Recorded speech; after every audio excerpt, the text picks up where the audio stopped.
সকালবেলা, সন্ধ্যাবেলা, ওয়া ইনদামা ইয়াযহাব ইলা ফিরাশি, আর রাতে যখন বেডে ঘুমাতে যেতেন হাত দুইটা এরকম করতেন, করে তিনি সূরাতুল ইখলাস পড়তেন, সূরাতুল ফালাক পড়তেন, সূরাতুন নাস পড়তেন।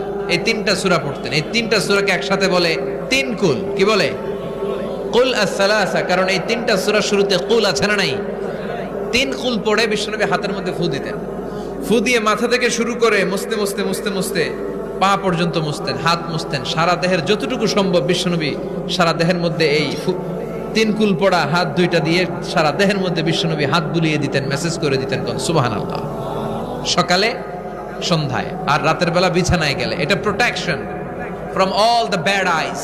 যত হিংসুক চক্ষু আছে, যত ভূত পেতনি আর শয়তানের অনিষ্ট আছে, সব থেকে আপনাকে রক্ষা করবে কে? এজন্য প্রতিদিন এগুলো পড়বেন। কি কি পড়বেন? এরকম হাত দুইটা মিলায়া সূরা